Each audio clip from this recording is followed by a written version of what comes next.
Welcome to the Golf Podcast Live. I'm your host, Rafael Kalamat, alongside Michael Bleackley. Lots to talk about today. We got the PNC Championship. We're going to be talking women's golf, LPGA. We've got our top 10 Christmas list. We're going to be talking in the headlines and funny golf stories to finish things off as usual. But before we get started, we have a very special guest. Her name is Keri Moffat. She's a Class A PGA professional, Director of Instruction at Mayfair Lakes Golf and Country Club in Vancouver. Welcome to the podcast. Thanks, guys. Yeah, thank you, Keri. It's great to have you on here. I'm happy to be here. Awesome. Well, we're really happy to have you here. I guess we could start off by asking you how you got started with golf and what you do. Yeah, I was born into it, to be honest. My grandfather was a golf pro. My grandmother worked, I believe she worked in the restaurant at the golf course in London, Ontario. My dad was a golf pro. He worked for my grandfather, and then my mom was a golf shop manager. So I really couldn't escape it, to be honest.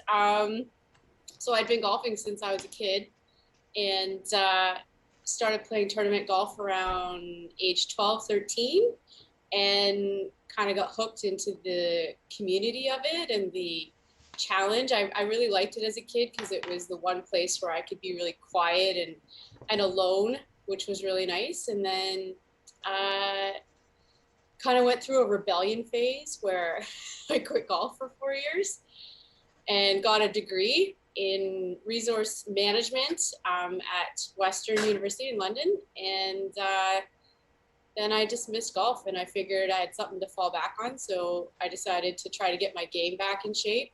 And I had no business playing in that summer, but I did. And got my first lesson, and that was it. I was hooked, and I've never really looked back. I've been a teacher pretty much from the first year I turned pro. Wow, no, that's pretty amazing. Pretty amazing. Like I was saying, your resume is very impressive. Like going back, LPGA techniques and teaching, PGA of Canada. Like it's unbelievable. TPI certified. Do you want to, enlighten us a little bit more on the path to educate yourself in the golf world? Well, it's evolved and changed since I've done it, but essentially when you turn pro, well, back then it's not terribly different. Maybe the process is a smidge altered, but we had to have a degree in some sort of business. So I ended up, after my honors degree at Western, I did a year at Humber College in the golf management. Mm-hmm. And then after that, there was specific education requirements that you had to fulfill to be able to write your exam to become Class A. And then from there, I just took it upon myself to continue to educate myself in the things. I was really lucky to have a lot of support from certain stakeholders, like BC Golf sent me to Vision 54, so I got to train with Pia and Lynn, which was amazing. Yeah. And a head coach at UBC, because I'm the assistant coach for the women's team. He's been one of my biggest supporters for just getting me involved and educating me in certain things. So yeah, it's been a combination of probably luck, pretty awesome people supporting my career, and just a general interest and curiosity to keep educating myself. That's pretty amazing. Oh, that's great.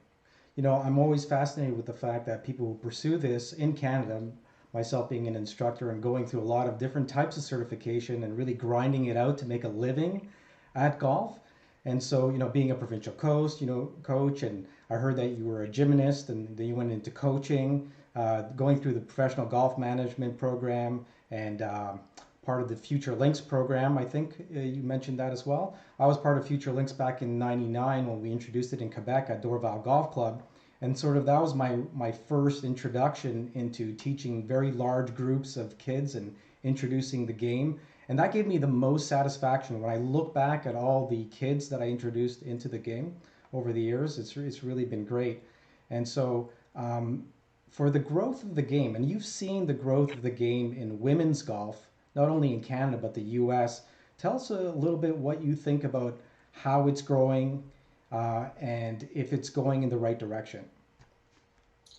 Well, I mean, I think it's common knowledge that the last 2 years has been absolutely insane for golf. Um, my biggest concern or fear is that we're just golf is just COVID cool right now. So, when this pandemic.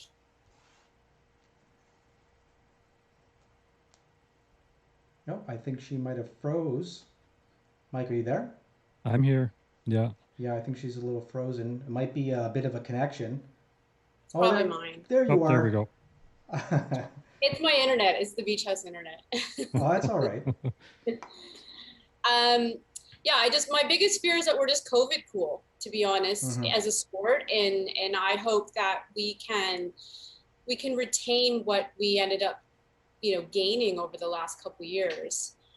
In terms of the growth of the sport in general, one of my biggest beliefs is we have to diversify because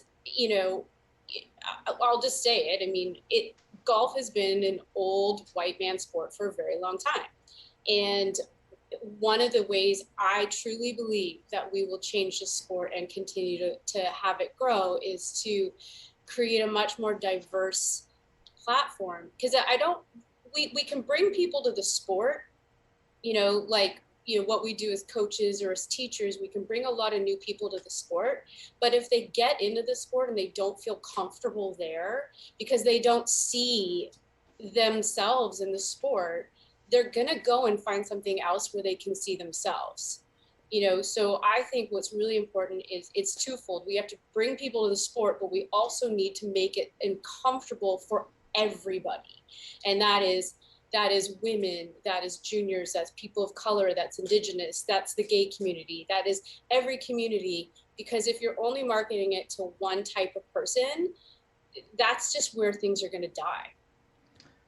Yeah, and that's some really interesting points that you bring up there, because the game does need to grow, and I feel that it's grown quite a bit in terms, because there's no doubt about it. It's had this snooty upper class rich man's game, and that exists through North America. It's definitely globally, pardon me, but I feel that we are making steps forward, and are there more to be made? 100%, but you look at Mayfair, for example, and I think we have a pretty diverse membership. It's a semi-private club for anyone who doesn't know, so public is welcome, and it not a lot of like single white men there. Like it is a real like great mix of people and fun people. Like the members are great. Like there's a great group, and you look at the public golf experience around Vancouver, and there's everybody there. So there's room for others, like you've mentioned, a bunch of different social groups, and there's got to be ways to creatively show them the game, because not everybody can walk onto a 6,500 or longer length golf course and have fun. They'll walk out of there frustrated and hate it. So they need to be exposed to mini putts, pitch and putts, and all of that, and just to get a taste of the game. And then maybe some of the after golf experience, like maybe some people can come to the range and then sit in the clubhouse and have a beer or a drink after and some snacks and just be on the environment of a quality facility. Like so some thoughts that I would think could help grow the game.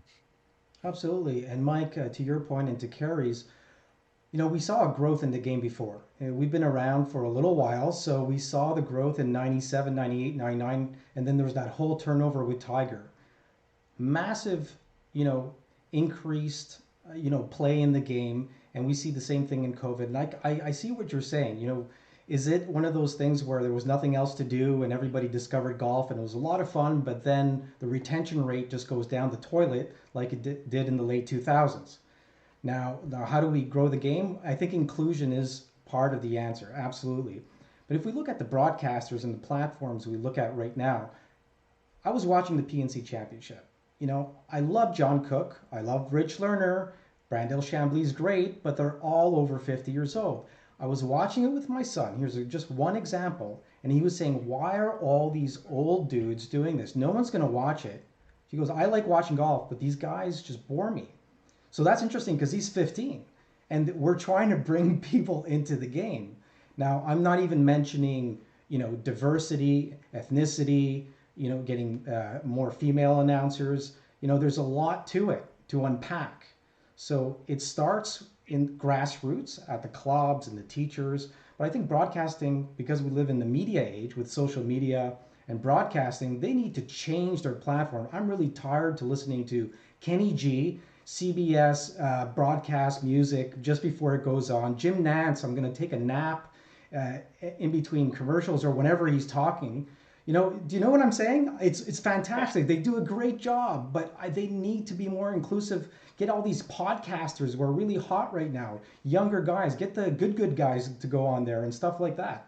What do you There's think? definitely something to be said for that because, I enjoy watching golf, but so if the tournament isn't that exciting, how easy is it to fall asleep watching golf on a Saturday, Sunday afternoon? It's absolutely, sometimes it's the best napping material out there. And you're right. You see all these 50 plus 60 somethings, for a kid, a 15-year-old teenager like Adam, you've mentioned, and younger, they're not going to have the retention unless Tiger or JT or some of the key players are doing something special. But the announcers, it could be improved. Like imagine Snoop Dogg gets pulled on for like how funny would that be to because he does play golf. I don't know. I don't think he's any good at it, but But you're right on it, point, though. it would be entertaining. If you get a Timberlake or somebody who's more in mainstream media, who's well known, like Mark Wahlberg, or anybody who plays golf who's more in the public eye, that'd be kind of fun. Do segments like that because they're bringing in more of the same. I find. Yeah. Hmm. Absolutely. Well, that's why yesterday's tournament was just so awesome because it's different. It's exciting. I think lots of different, like you said, like different ages can. I mean, Charlie, he stole the show. Let's be honest. That kid Oh is yeah. incredible. I You know, loved, and I loved watching that. Even watching John Daly, probably one of the most recognizable figures in golf, with his son, who's taken up the sport seriously, and he's got all the right answers. He's really shy, but he was talking about the fact that he's taking the amateur route and he's playing for Arkansas right now, and he's looking forward to maybe following his father's footsteps, and that's great to hear. And that diversity is there. You get Vijay Singh, and you got an 11-year-old with Carl playing, and you got Carl was great. an yeah. 86-year-old playing as well on a, Hmm. on a shorter course. It's a resort style golf course. It's flat. It's every all the fives are makeable. A lot of par fours. So that was good viewership. That was good. Entertaining golf fun. So you guys It, catch a it little bit was. of that? I watched all day yesterday. Yeah, me too. Right from start. I didn't watch the Peacock broadcasting online, but right from kickoff, and it was entertaining. Like it was just as fun as watching the Masters. Actually, yeah, I watched right to the end. Didn't miss a beat. Didn't want to curl up for a little bit and have a snooze. I loved it. Um, Charlie Woods on Saturday, if you caught that putt he made, and he looks up at Tiger and JT, and does the little money Yeah. symbol, and I hope he can be half as good as Tiger, right? Like it'd be easy to say he could be better, but golf's a really hard game. There's no Yeah, guarantees it's a he's lot of gonna pressure on have him. any Yeah. success, but if he could make it onto tour and be competitive and win, it's going to be really exciting. Because imagine Tiger on the senior tour, Charlie on the PGA tour at the same time. Like, how great would that be for golf? I was a little disappointed of not getting more coverage of the other players. I mean, Nelly Corda was playing with her dad, and that Yeah. I know they showed a little bit more of her on Saturday, but she is the number one player in the world after all. She did win Olympic gold. She's had 4 wins this year. What an amazing season! And her dad's a international, you know, level tennis player. He won the Australian Open, I believe. and she was playing amazing, and she was holding her own, which is, it's, isn't that amazing to see? Well, I'd love to get Kerry's perspective on that.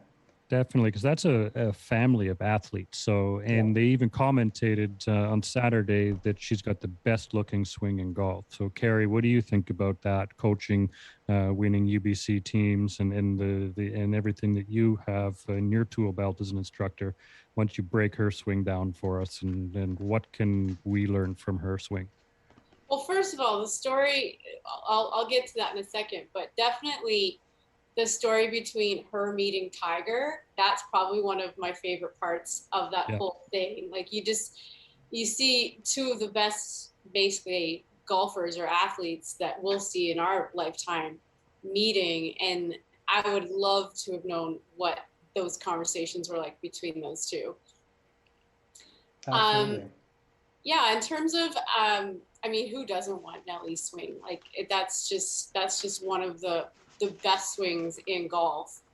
But I think what's really interesting about that family, because they do come from such a athletic background, and especially with her dad's knowledge of playing at such a high level, and her whole family, her brother, her sister.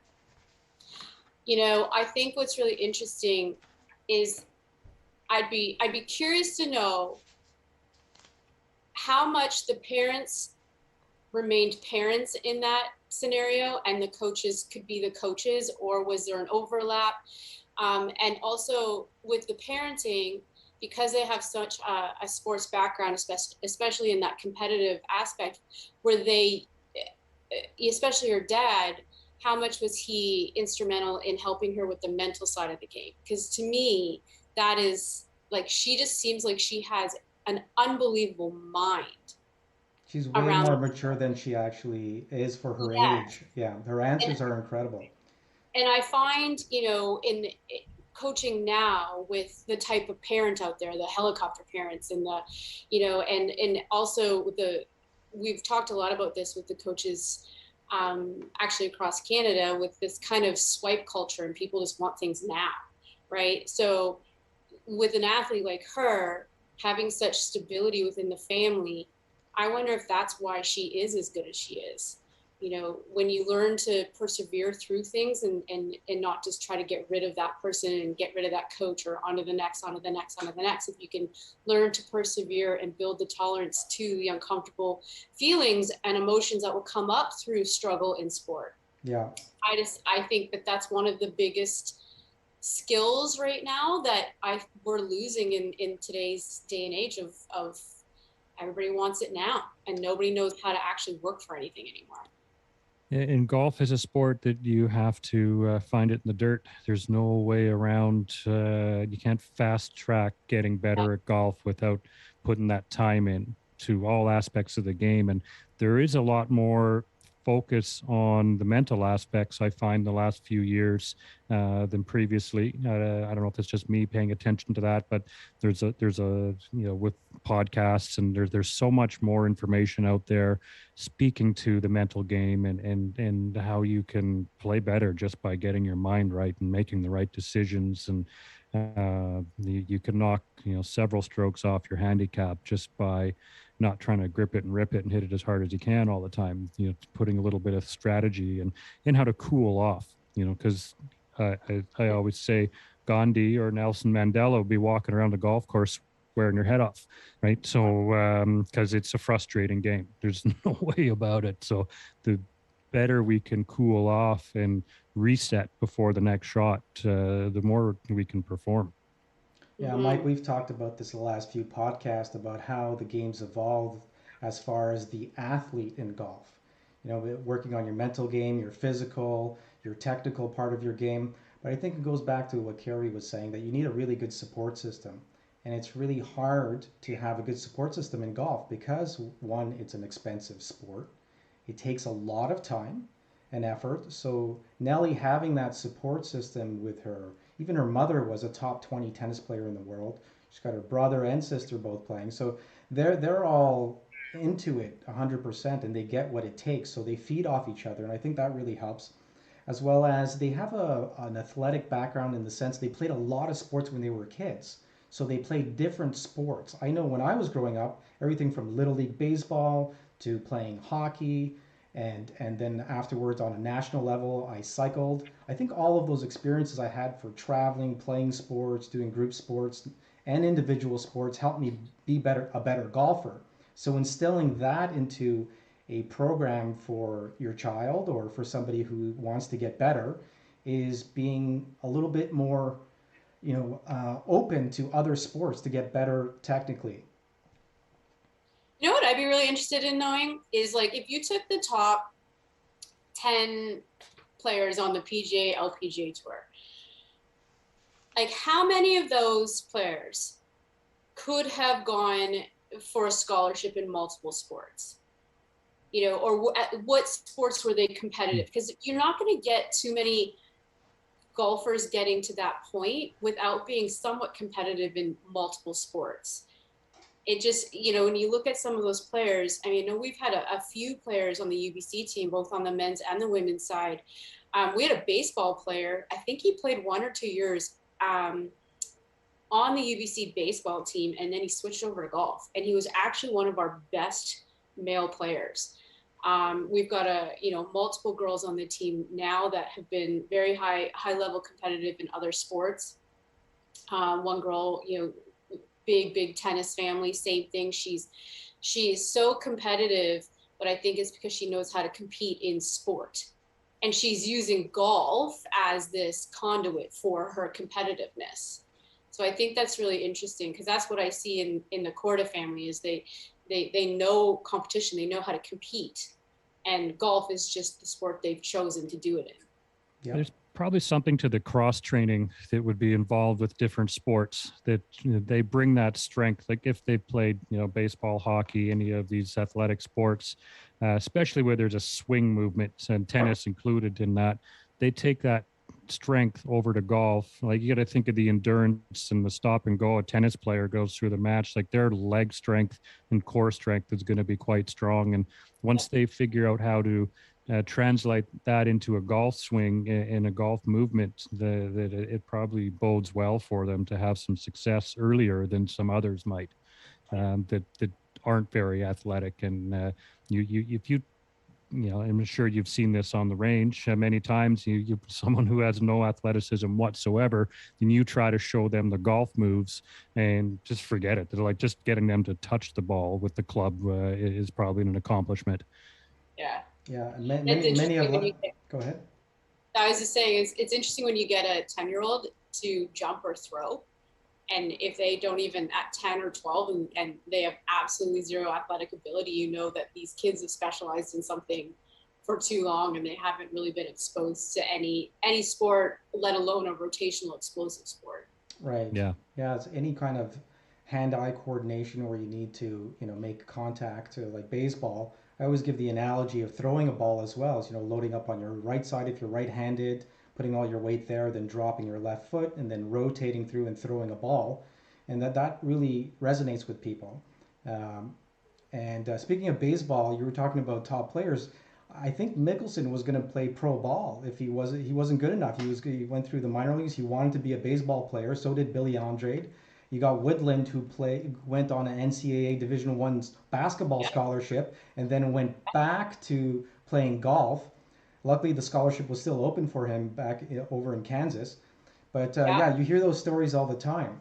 And I'm just seeing more athletic golfers. Division 1, 2, and 3 golf is at the highest level I've ever seen it. It's finally getting coverage on the Golf Channel, which is nice to see. Seeing Western and Eastern divisions playing golf.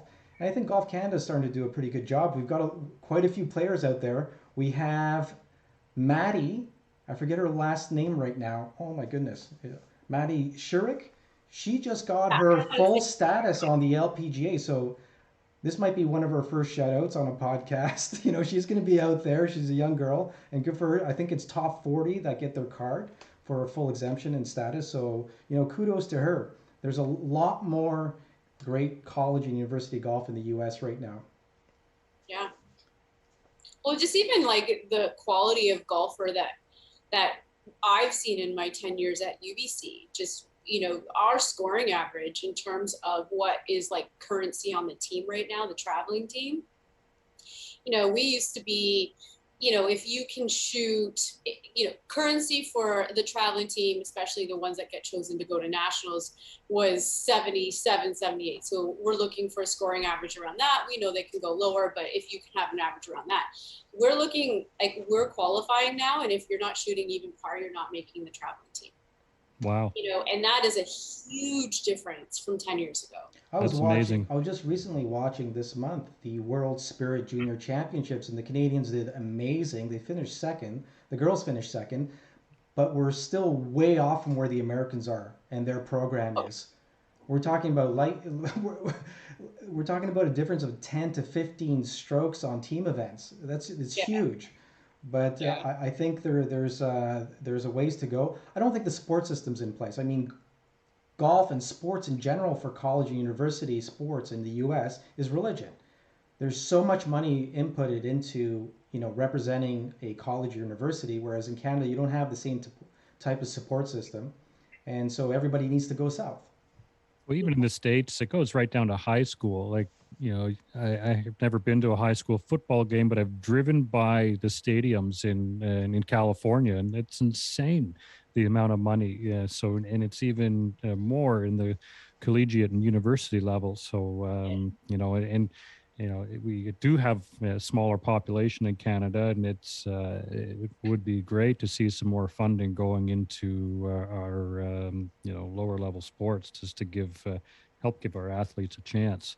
And it's hard for us to compete, when countries have such big programs as they do in the States. Do you have any shout outs, Keri, to any up and coming girl golfers coming our way? Well, I've got a couple 10-year-olds that I'm hoping that. Awesome. Yeah. I don't know right now. I mean, I've got a few girls on the UBC team that are pretty insane. We've got 5 rookies this year that are unbelievable. We have a UBC alumni who decided to go down, Kate Johnson, and she's down playing some of the mini tours down in the States. She's actually, we talk about multi-sport. She was a competitive downhill skier until she blew out her knee and turned to golf. And in her, 3 years, because she got COVID blocked out of her last year. She went from somebody who just was very, very new to competing in golf, but was able to take her competitive experience from her national training from skiing and applied it. And she just trended so hard. And she was probably one of our top players coming out of it. And she tried to get a day job, hated it, and she's out there playing. So, we've got lots of talent coming up, especially out of the university for our team. And then you look at the junior squads for Team Canada, the amateur squads. There's a lot of good players coming up through all of that now. I think Golf Canada, they're hiring more and more coaches, which is not something we've ever seen before. And they are supporting these athletes in ways that we've never seen in Canada. So I don't think it's a question of if anymore. It's more just when. We're going to start to see some of these players making it out. Right on. Very cool. Hey, Mike, what was your favorite moment? We're going to circle back just to the PNC because we didn't get a chance to talk about it too much. Any favorite moments from the PNC this weekend? I think the press conference with the Stensons. That little Carl just made me laugh. How serious he is, but he's got that same dry wit that Henrik has. And there are pictures of them sleeping with the matching outfits in their hotel room, and I think that was hilarious. Obviously, as we said, Charlie Woods was something else, and he is the ultimate character.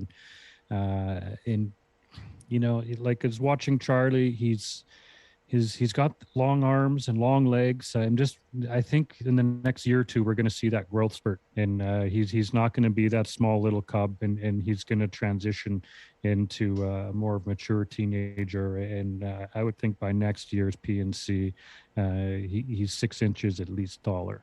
And But he's played a lot of tournaments. Supposedly he's played 20 plus tournaments in South Florida and junior golf. So that experience, in addition to being, Tiger's kid and being always in the media, always having to watch out when you go out and who he's around, and I guess his dad and everybody around has been very protective. So he's used to that environment, playing it last year, and he seems very calm. I'm amazed at his concentration of how calm he is. Well, It imagine kind of having blows me away. 500 people stand around you and you have to hit a ball. And he was accurate, right? How many times did Tiger blow one into the trees on Saturday? And then it's all up to He Charlie. saved And his ass so Charlie many times. knew the pressure was on his shoulders. He knew he had to put one in play, and he did. So You I remember hope that we can. 17 Yes, on Sunday where he hit that 5 iron. Now everybody is playing from the same tee boxes, so he hits that 170 yards. 100, yeah, 175 yards, 5 yards. Not only does he that's, put it 4 feet from the pin, he makes the putt, right? that was And wild. No and fear. yeah, that was fantastic. That was the closest shot in 2 days. No one's gotten it And that close on that pin that's plate. what everybody can learn from Charlie, is to play with no fear, because that's what he did. And there's a great book about it that I've read.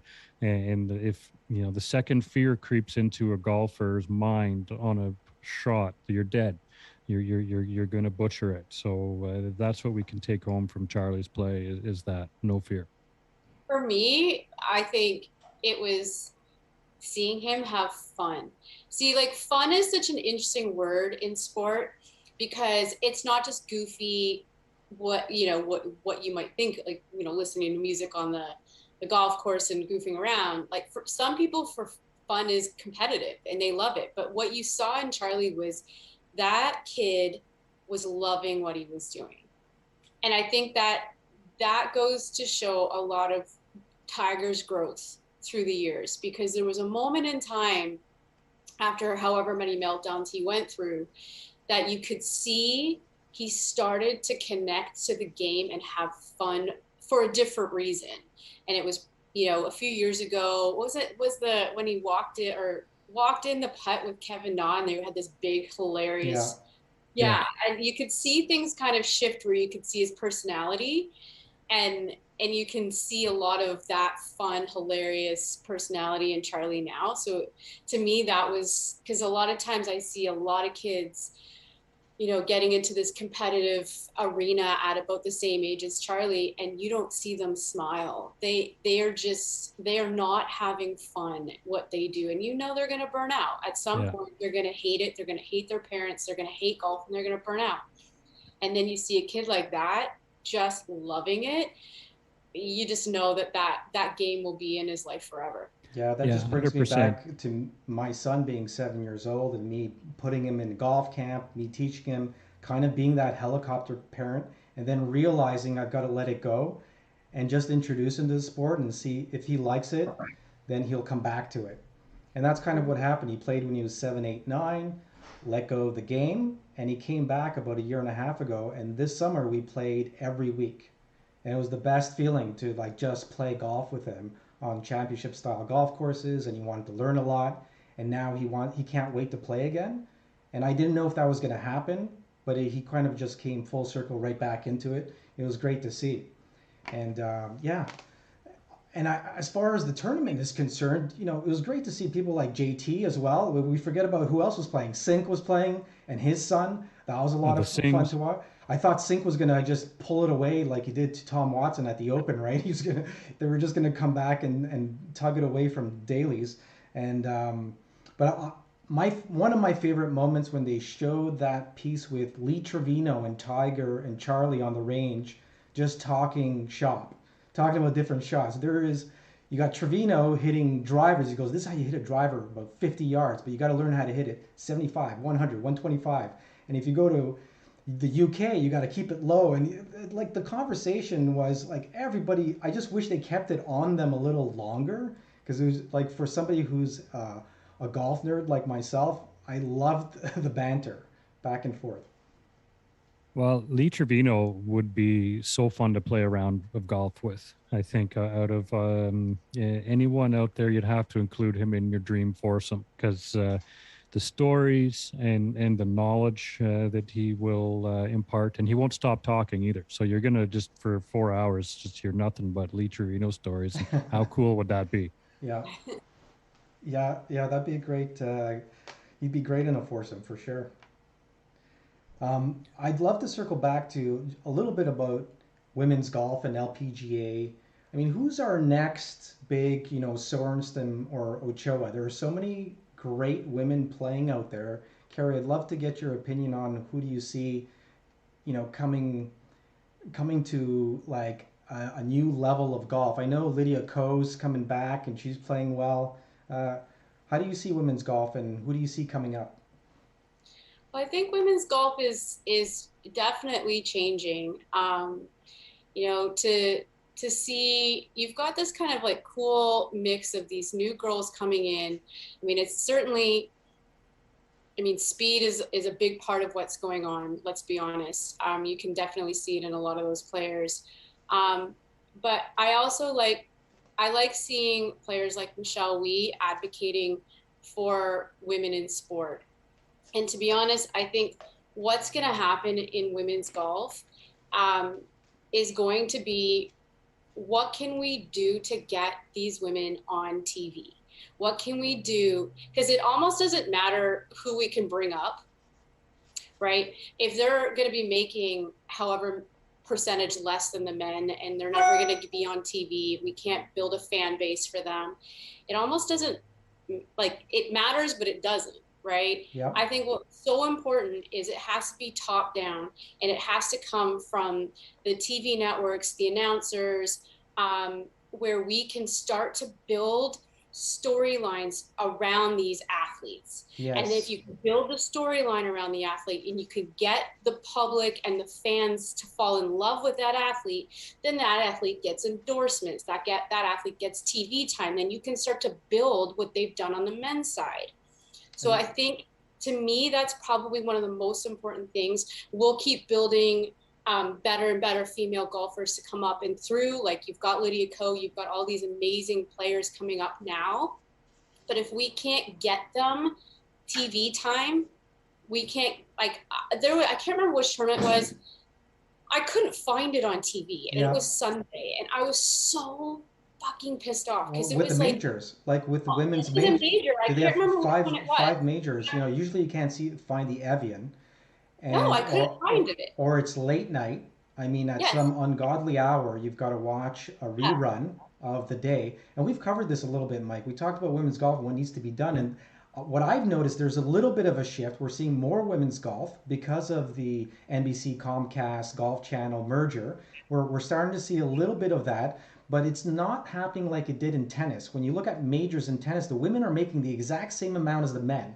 And that's when you put the money behind the talk, that's when things are going to start happening. And women's sports is exciting to watch.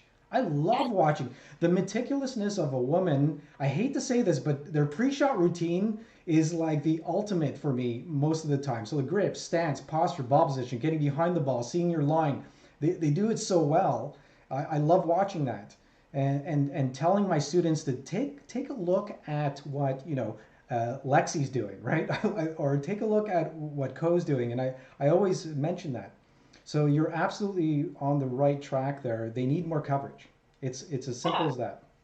And the LPGA, they're so good. They like these girls are so good. Like their short games, their iron play, they're consistent, and I think the more people can see that, and if the networks could commit to airing, like for example, ESPN, how many stations they have, right? They could fit Same with TSN. some LPGA. They had to exactly.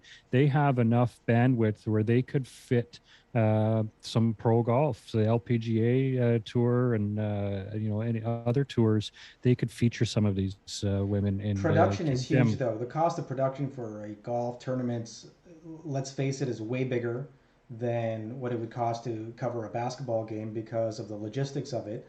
Yeah, However, that's fair. you can do profiles. You could do. We watch Jays in 30, Leafs in 30. That's what I watch. 30-minute recap of the tournament. They could just do highlights and do it at a right time at night, and also do profiles on players.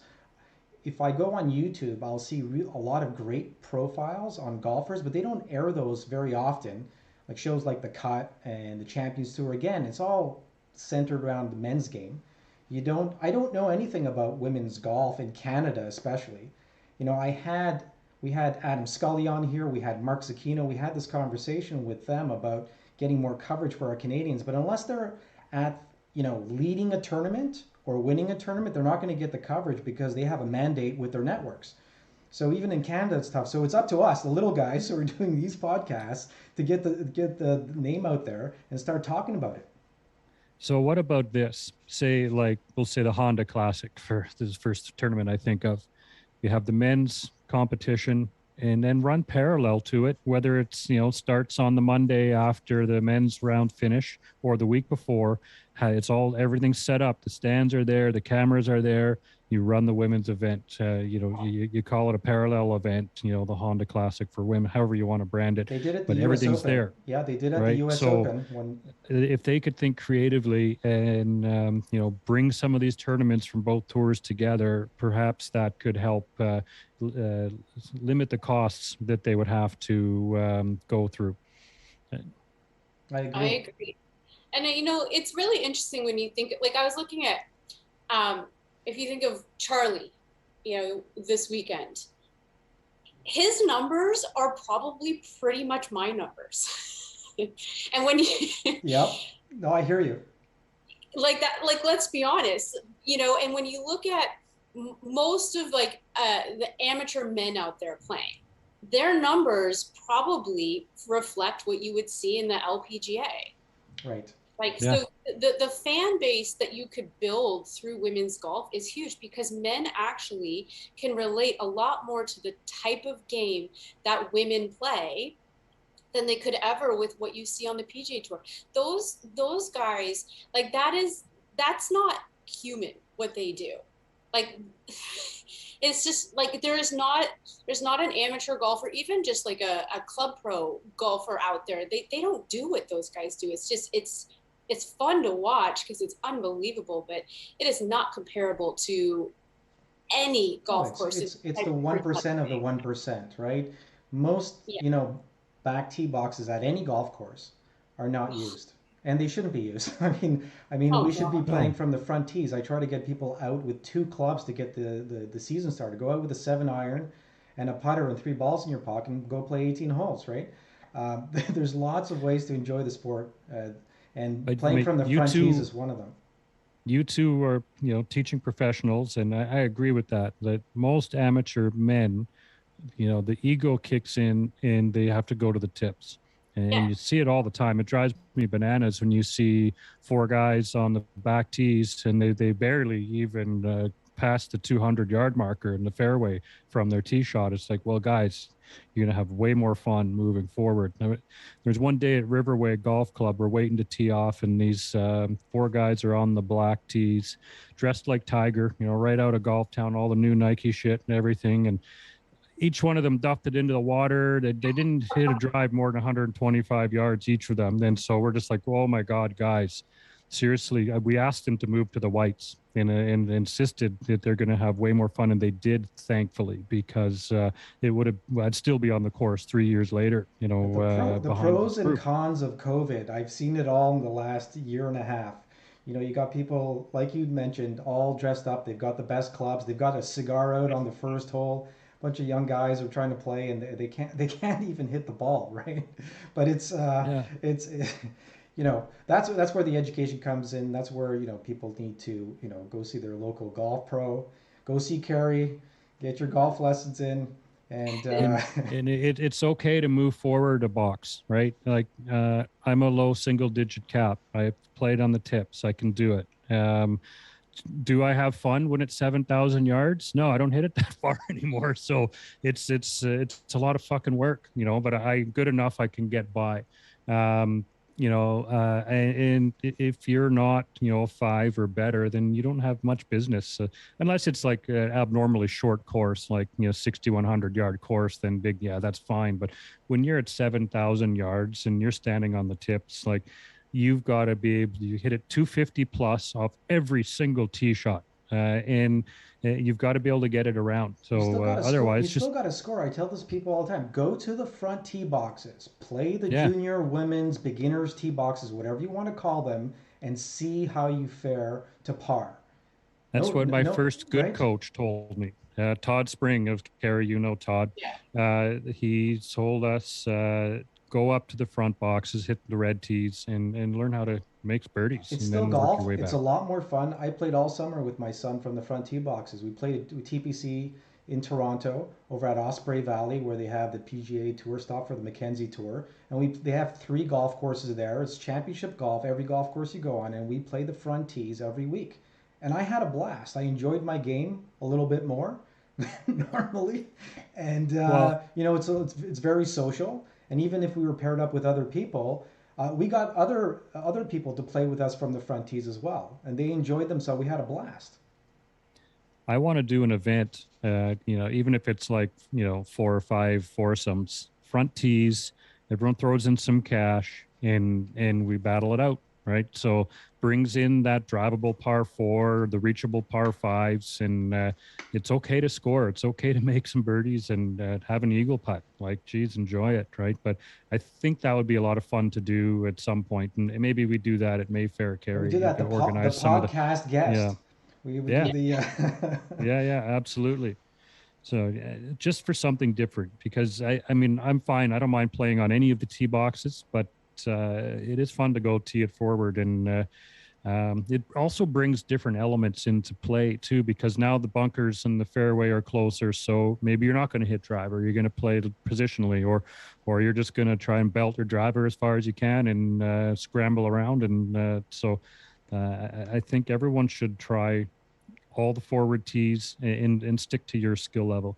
If you can't break 80, you have no business being on the tips of any golf course. I think if you can't get to a par 4 in 2, you're not playing the right tees. right. Yeah, that's good. It's Very just, good. what's the point? Even if you have to play mixed tees, like that's where it just, to me, that's where you just really have to check your ego at the door. Yeah, and everybody's trying to, just because of Bryson and the whole distance game right now, and everybody got reeled into it. I mean, you're looking at people like Rory and some of the top players in the game who have tremendous distance already got pulled into the distance game, but that translates it trickles down all the way down to the amateur golfer. You get to a second shot on a par 5, and you got amateurs always waiting for the green to clear. What are you doing? Hit a Yeah, it's five like you're too. iron, hit a 5 iron, leave yourself under 100 yards, throw your wedge out there and try to get inside 20 feet. I mean, that's, and so that needs to be taught. I think that's, And and suggested. and that's part of the mental side and the course management side of the game. It's like you're 275 out on a par 5. Yeah, maybe you catch your 3 wood on the screws once and you hit that number, but for the most part, no, you just hit your shot. Try and get it close to the green. Obviously, don't hit it into anybody, but that comes into management. Yeah, And even less than that, Mike. I agree with you. 250, 240, 230. I mean, anything over 200, lay it up. Put yourself in a perfect position. I mean, even if you have to take a 7 iron, then you could just chip it on, unless you have a horrible short game, right? So you just might as well go for yeah, it. Yeah, I think it depends on, because if you can hit it closer to the flag from closer, that is strokes gained stats. But an average golfer out there, somebody who doesn't have control of their ball flight, I think it's better to think about that idea of making a par 5 a 3-shot hole. When we're in a competitive setting, like with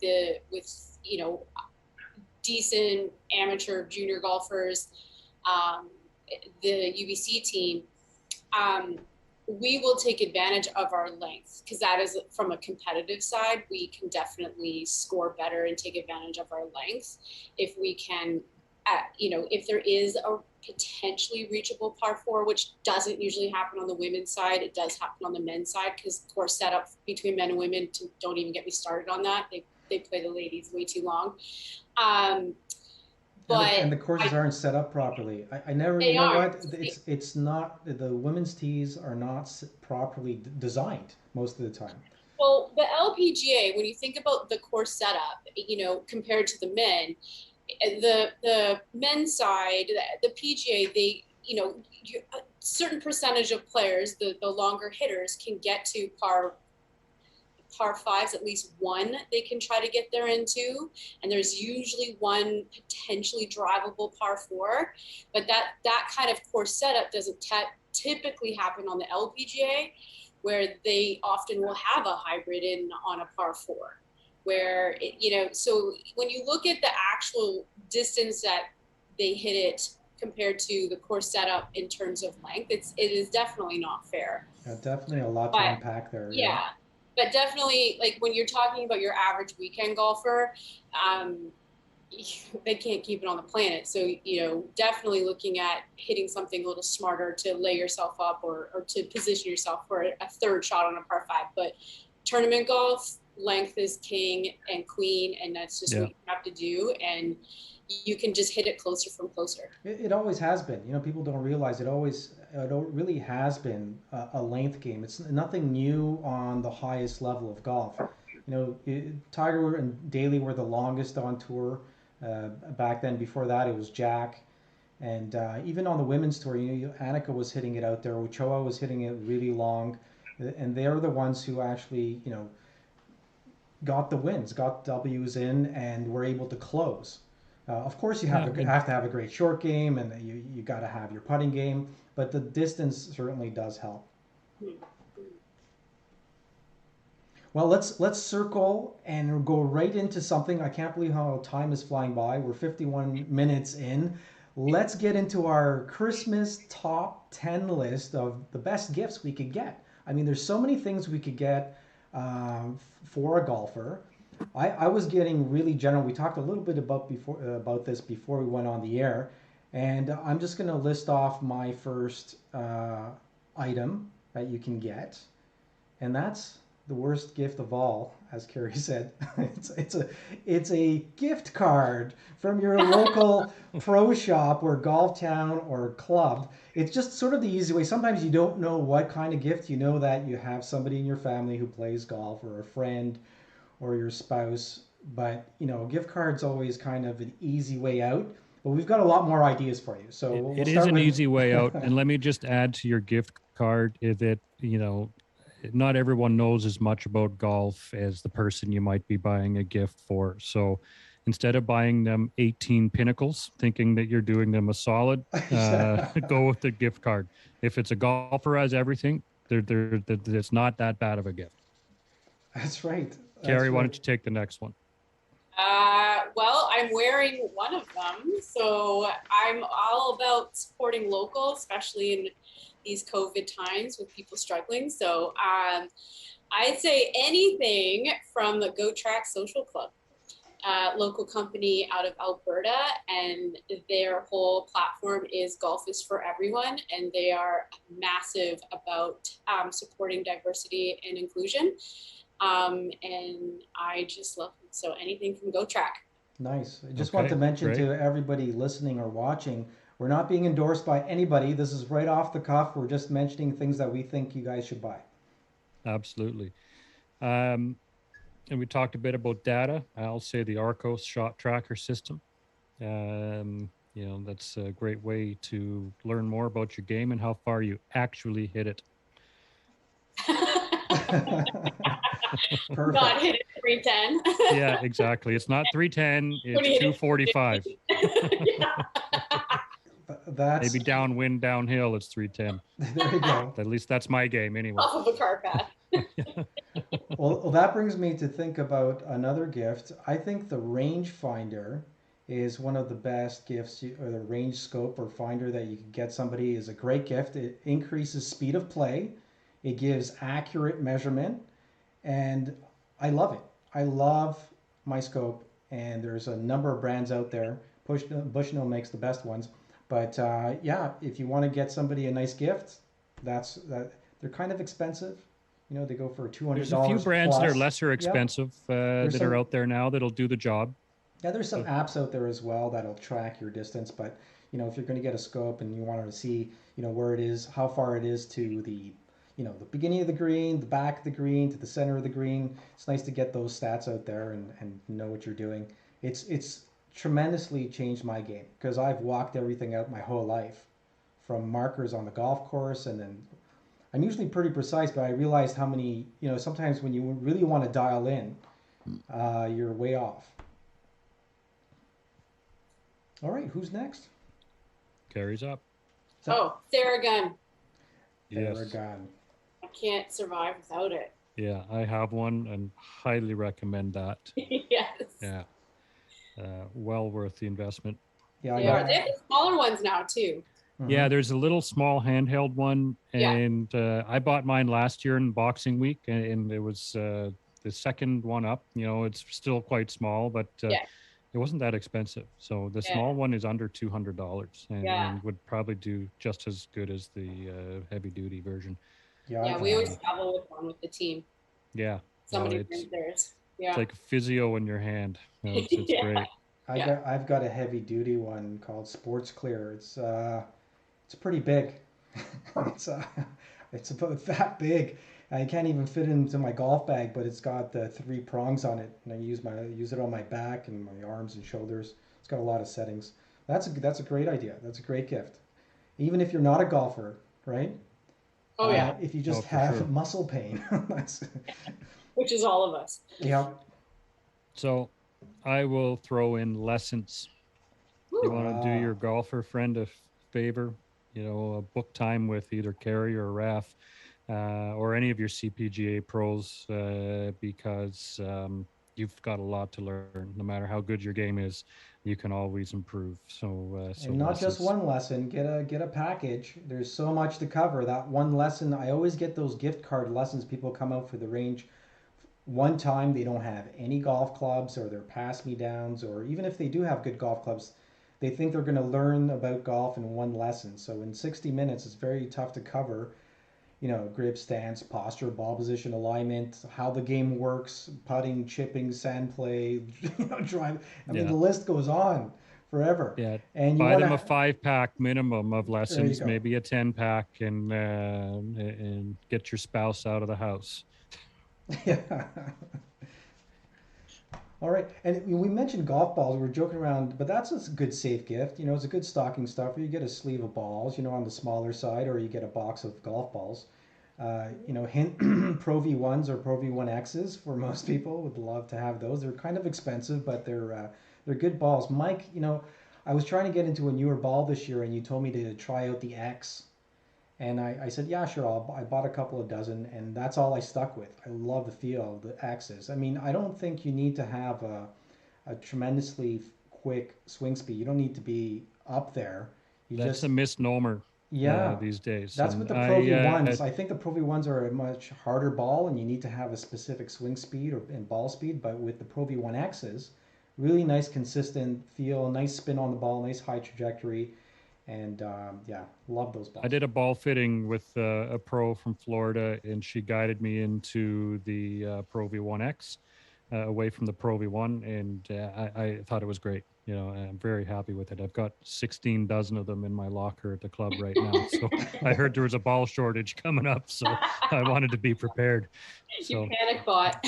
I got those and all my hand sanitizers in the locker. So There you go, the essentials. Yeah. All right, so we're All right, down Keri, to what's two next? more. Oh, well, everybody's chasing speed, so I had the super speed sticks, and then there's a new system out there by Sasho McKenzie called Stack Golf.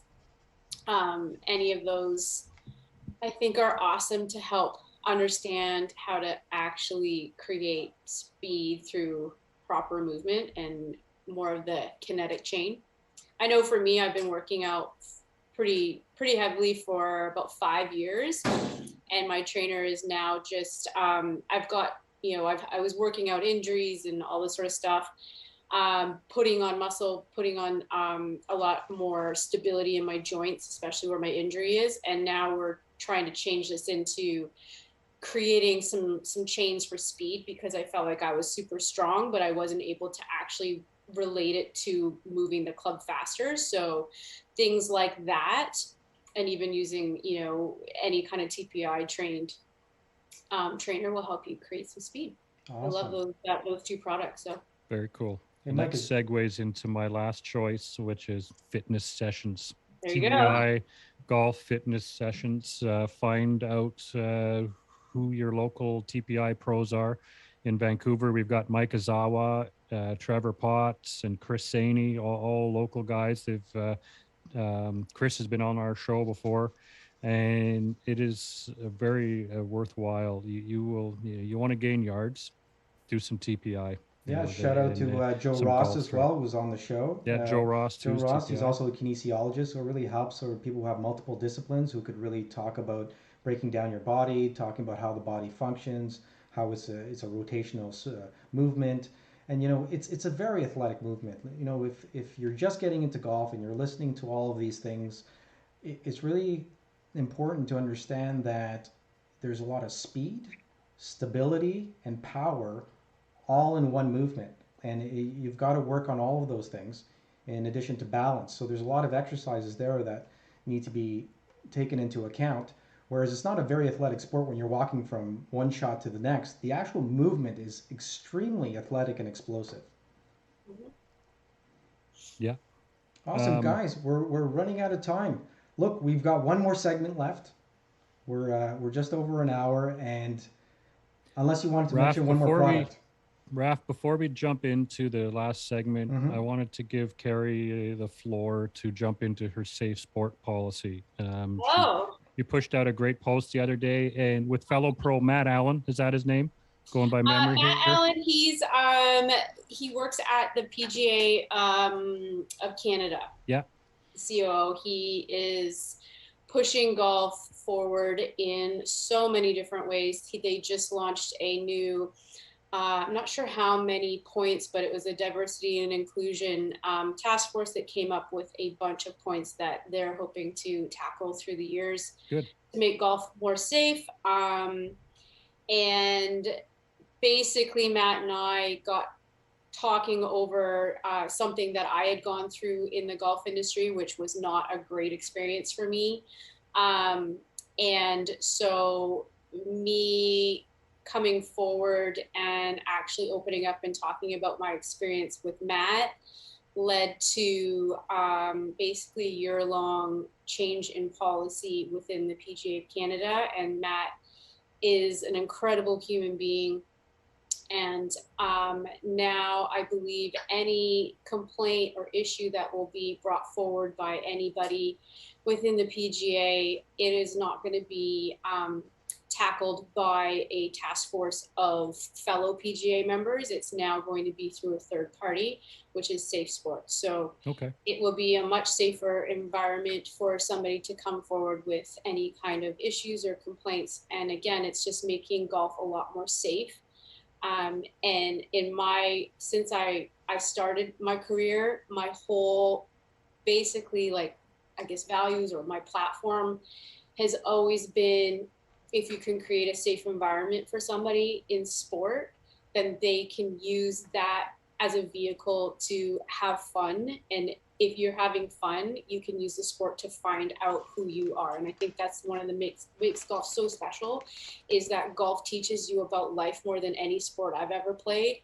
And if you have the safety of the sport and you have the fun, then you can explore who you are. And that's kind of how I've built my entire career. And I've just never been more proud of the PGA of Canada. And Matt is incredible with what he's doing for this game in Canada. Excellent. Well, thanks Is for there sharing. a website or Thanks for any? sharing. That's amazing. Is there any websites or social channels set up for this yet that people can check it out? Or maybe through just the website PGA of Canada. I know okay. There's a few small articles, but I'm sure there'll be more stuff coming down the pipeline. Excellent. In the new year. But it's a pretty big step to create that safe environment. Fantastic. Amazing. Good work. All Yeah. right, awesome, awesome. Well, let's switch gears and Okay. talk about. We always end off our podcast with funny golf stories. I don't know if anybody wants to start, but maybe I'll get you to think a little bit about maybe an embarrassing moment or a funny golf story. I'll start off with the fact that I came back to golf about 3 years ago. I was invited into the Actors Fund golf tournament. It's a celebrity am golf tournament that's put together by two organizations I'm a member of, which is ACTRA and DGC. That's the Alliance of Canadian Radio and Television Artists, and the Directors Guild of Canada. And so I was invited out to keep the scores low in my group. I was playing with Eugene Clark, who's a legend on the acting and theater scene in Canada, as well as Debbie, who's one of the long drive champions here in Canada. And I was on the 10th hole. And obviously, these tournaments really get backed up. So I get out on the 10th hole, and we had at least 20 people there on the turn at Royal Ontario Golf Club. And I'd been driving it so well that day. And I haven't been playing very much that year, but I was just killing my drives. So when I went up to the tee, Eugene made a huge announcement that, former, professional, played on tour in Quebec, yada, yada, yada, and watch this guy hit his shot. So all these people come up to the tee box, had at least 20 people out there, and I snap hooked my drive into the woods about 200 yards, and I heard this moan behind me like, oh, and I felt this big. And of course, Murphy's Law, when you want to show what you know, something like that happens to you. So that's my, but it's, I mentioned this because it's a great organization. It helps struggling artists and people in need who are having a hard time within the film and television industry to get a leg up on things. So kudos to them for inviting me out for a few years. And that's the Actors Fund golf tournament. Well Very done. good. Keri, you must have lots of stories. Yeah, I'm thinking there's a Furry Creek one that is probably one of my more legendary stories. Me and Brenda, Mike, Brenda, she works at Mayfair. Oh, yeah. And once a year, her and I always go on a little girls' golf trip. So we were going to go out to Furry Creek, and it was just the two of us. So we got joined up with these two guys. And the minute they see me and Brenda, they're just defeated. Oh God, we have to play with these girls. And Brenda is sneaky good. She's not a pro, but she is a sneaky good amateur golfer that doesn't make too many mistakes. And she's, I don't know. I mean, I've played with her and she's been only a couple over par. She's a pretty good player. So she hits it shorter, so she was going to play from the forward tees, but I was going to play from the tee box. I don't think I was playing the far one, but the next one up. And that was the tee box they were going to play. So we're in a cart, these two guys tee off, and then they get in the cart to drive down the forward tees. And I was like, no, hold up, boys. I'm going to hit from here. And I power stance and absolutely hit the drive of my life. And they look at me and they're like, what do you do? And I was like, I'm a flight attendant. And I think I parred that hole. We get to the next hole. It's a par 3 and I stuff it and I make birdie, and they're just, they went from hating us to loving us, and they finally said, you're not a flight attendant. I'm like, no, I'm a golf pro. And by the end of the round, they absolutely loved us, and we had the best round of golf. But it was funny because the first 5 minutes of us meeting each other, they hated us. Yeah. That's a great awesome. Story. Thanks for sharing. Awesome. Oh, yeah. Mike, I know most of your stories. What do you got? Yeah, no, I didn't quite think of a good one today, but I do recall a VGT event, Morgan Creek, first hole. Can't remember how many provisionals I hit off the tee. Put a couple out onto the road, hooked one off into the bushes left of the tee, Ended up having to play that one. It wasn't even past the forward tees, and made like a 10 on the hole, and it was pretty embarrassing. We Yeah, all made yeah, tens. Yeah. yeah, exactly. Okay, In a Keri, you tournament, have to yeah. understand that most of our stories we talked about over the last couple of weeks is Mike throwing something. And it seems like Yeah, Oh, yeah. There's so many of those I can't remember. And yeah. that's in my younger days. I was a little angrier back then. Oh, I never got, I like the leg slapper and the club tosser. I was never, I just went internal. I just was yeah, like so depressed and defeated. You couldn't yeah. even talk to me and I'd have meltdowns. Yeah. Mike, maybe I'll share that tomahawk story in college golf over at Humber. Yeah, I'll tell you. We'll share that next week. But guys, thanks for coming on. For Keri Moffat, Michael Bleackley, I'm Rafael Kalamat. You've been watching the Golf Podcast Live. Special thanks to our sponsors, Drinkwell, Evolve Creative Solutions Agency, digital marketing experts, Ping Pong, and Tough Duck. Guys, we'll see you possibly next week. And thanks for Excellent. watching. Take care, Thanks, Carrie. guys. Thanks, Raf. Take care. Yeah, happy holidays. Okay. Bye bye.